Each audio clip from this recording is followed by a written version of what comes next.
महाकुंभ में जहां साधु संतों और सन्यासियों का अद्भुत जमावड़ा है, वहीं एक मॉडर्न साध्वी भी खूब चर्चा का विषय बनी हुई हैं। साध्वी हर्षा रिछारिया अपनी खूबसूरती के लिए सुर्खियां बटोर रही हैं, लेकिन अब उनके पहले अमृत स्नान में शामिल होने और शाही रथ पर सवार होने पर विवाद खड़ा हो गया और कई साधु संतों ने इस पर कड़ी आपत्ति जताई। दरअसल निरंजनी अखाड़े की पेशवाई के दौरान कैमरे की नजरों में आई हर्षा रिछारिया सन्यासियों के भेष में नजर आई थी। महाकुंभ में शामिल होने हर्षा रिछारिया रथ पर सवार होकर पहुंची थी। इस दौरान उनके माथे पर तिलक और गले में फूलों की माला थी, जिसके बाद हर्षा रिछारिया को महाकुंभ की सबसे सुंदर साध्वी करार दिया गया था।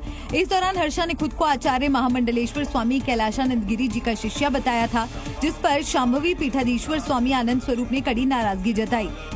उसने तो अपना काम फॉलोअर बढ़ाने के किया, लेकिन पूरे देश में जिस प्रकार की चर्चा हुई कि आचार्य महामंडलेश्वर के बगल में बैठ करके रथ पर सवार होकर के शाही स्नान को निकली, तो यह जो सनातन धर्म का नुकसान हुआ। इतना ही नहीं, उन्होंने आचार्य महामंडलेश्वर कैलाशानंद के इस काम को सनातन संस्कृति के विरुद्ध बताया और उन पर कार्रवाई की मांग की। कल अखाड़े के जो अखाड़ा परिषद के अध्यक्ष हैं रविंद्र पुरी जी महाराज, मैंने उनसे आग्रह किया कि ऐसे लोगों को आचार्य पीठ से तत्काल हटाना चाहिए और नए किसी योग्य आचार्य को नियुक्त करना चाहिए।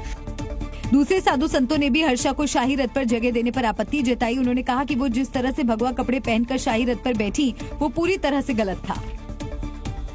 एक तरफ जहां महाकुंभ में वायरल हुई हर्षा रिछारिया खूब सुर्खियां बटोर रही हैं, तो वहीं दूसरी ओर उनकी शादी की तैयारियां भी शुरू हो गई हैं। उनके माता पिता उनके लिए लड़के की तलाश कर रहे हैं।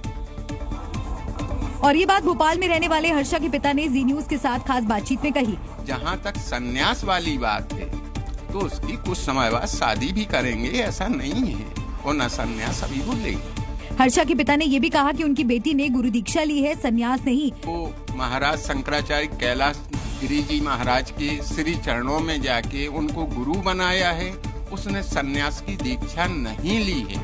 हर्षा के पिता कंडक्टर हैं, जबकि उनकी मां बुटीक चलाती हैं। हर्षा के माता पिता बेटी के धर्म और अध्यात्म के प्रति झुकाव को देखकर काफी खुश नजर आए।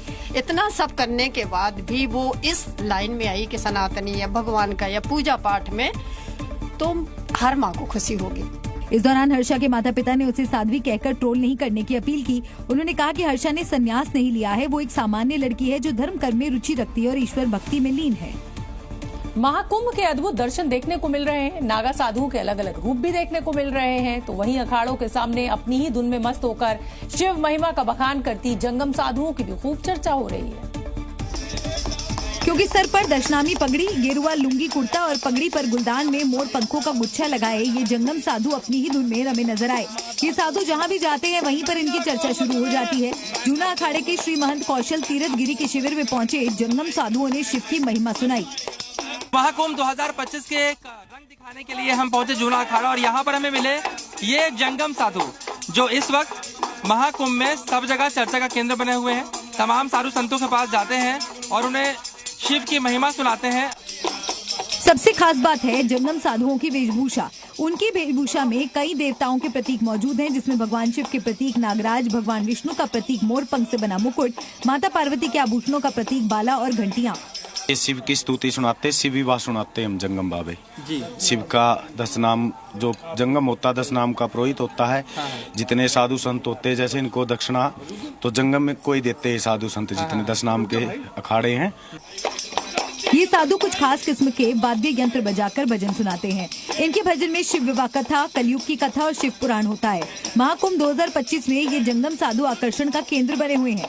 दुनिया को सनातन का ज्ञान देने वाले साधु भी जंगम साधुओं के मुंह से शिव स्तुति सुनकर काफी प्रसन्न नजर आए।